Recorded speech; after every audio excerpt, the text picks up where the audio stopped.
Hi everyone, this is Stephanie with Chocolate Truffle, and I am going to be leading you on this chocolate adventure today. We are going to be using the Chocolate Truffle DIY Chocolate Truffle Starter Kit to make some milk chocolate truffles with pumpkin pie crumble topping. So, to get started, a couple things you should keep in mind as you're making truffles or working with any kind of chocolate is that chocolate does not like to be overheated and it does not like water. So as you're starting to work with chocolate, make sure that everything you're using is dry. Make sure that you don't overheat your chocolate because it can scorch. And other than that, let's just have some fun. So the first thing we're going to do is take a microwavable bowl. Don't use plastic just because it can give some weird taste to your chocolate. But use a ceramic or glass bowl, and you're going to take your chocolate and pour all of it into the bowl. Truffles are really simple to make. They're just a mixture of chocolate and cream or coconut cream if you prefer. And then you can use flavorings or you can use any kind of topping you want on them. That's why I love them so much. So we just need to melt the chocolate.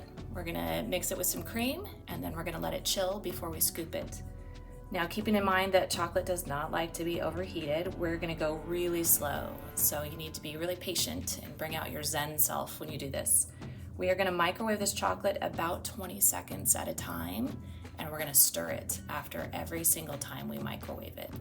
So here we go.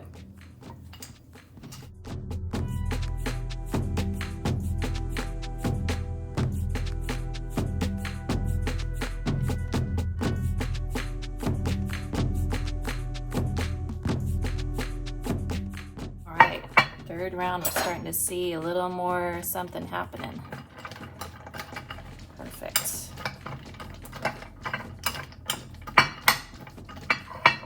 Now, I'm gonna go ahead and add the cream at this point so that it can start warming up too, because you don't want to add cold cream to warm chocolate. So, what I've got here is 3 tablespoons of heavy cream. I'm using 3 tablespoons because I'm using milk chocolate, so it needs a little less cream. If you're using dark chocolate, you would use a 1/4 cup of heavy cream. Milk chocolate or vanilla, you would use 3 tablespoons. And if you're using coconut cream or an alternative, you're gonna use a little bit less. So you would use about 3 tablespoons of coconut cream for dark chocolate, and you'd use about 2.5 tablespoons for milk or vanilla. So I'm just gonna pour this over.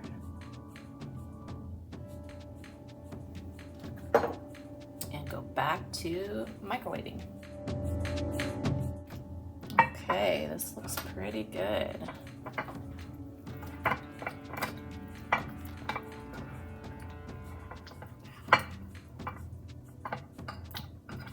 The other tip about chocolate is when you're melting it, you don't want to melt it all the way. You just want to melt it till there's a few chunks left.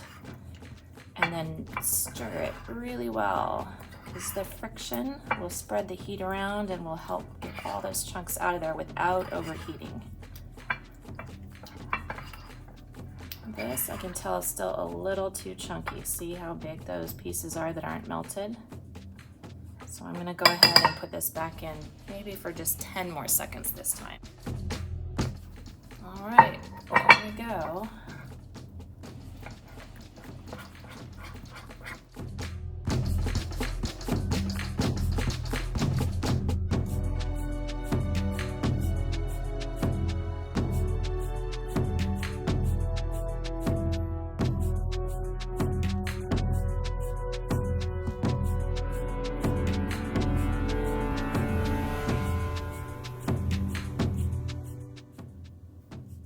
Okay, we have our chilled chocolate and cream mixture. You can see that mine separated a little bit here.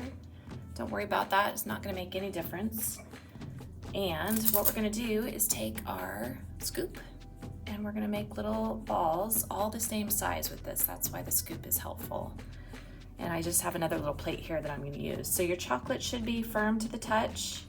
If it's too firm, if it's really hard to scoop, then you can put it back in the microwave just for a few seconds, maybe 5 or 10. If it's too soft, so if you go to scoop it and it just makes a little, you know, it doesn't make a ball, then go ahead and put it back in to chill for a little longer. So we're just gonna scoop this out. And of course, you're using immaculately clean hands, because that's what we do when we're cooking, right? All right.